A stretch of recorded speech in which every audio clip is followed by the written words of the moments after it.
Hi everybody. So today I'm reading about another wonderful woman, again from the book Little Leaders, Bold Women in Black History, and I'm reading the story of Ruby Bridges.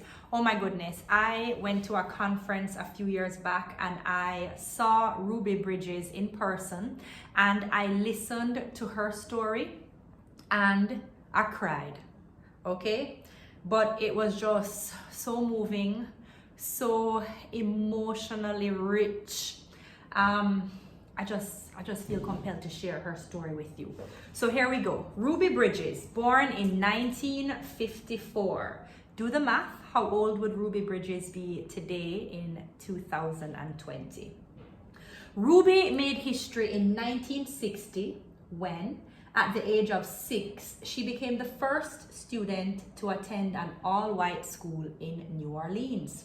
Some other cities had already begun to desegregate, as was the law since a Supreme Court ruling in 1954 declared that separate but equal was in fact not equal.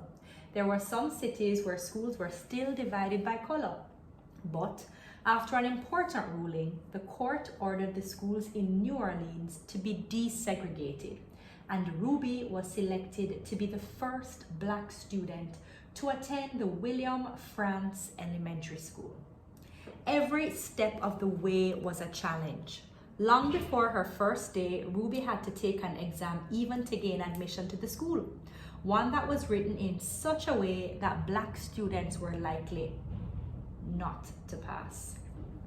Her father feared what it might mean if she passed, but her mummy pushed for Ruby to make it for the sake of a better education. Many people did not support desegregation, and on Ruby's first day, Ruby saw lots of protesters surrounding the school.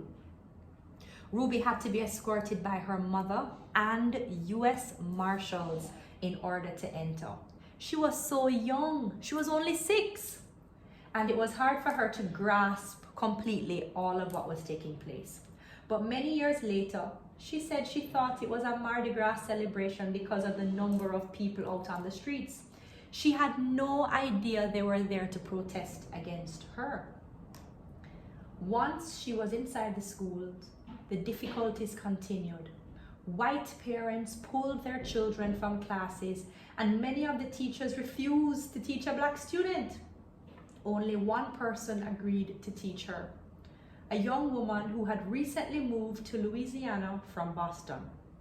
Her name was Miss Henry, and Miss Henry became Ruby's only confidant and friend at the school. During the fight for civil rights, Ruby became a symbol for the vulnerability all Black Americans faced. So, we have a few vocab words for you today. I want you to look up the word segregate. I want you to look up the word desegregate. I want you to look up the word vulnerability.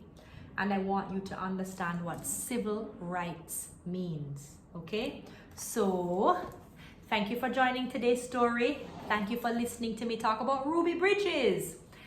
Have a good one, and as always, click subscribe and share your comments in the section below.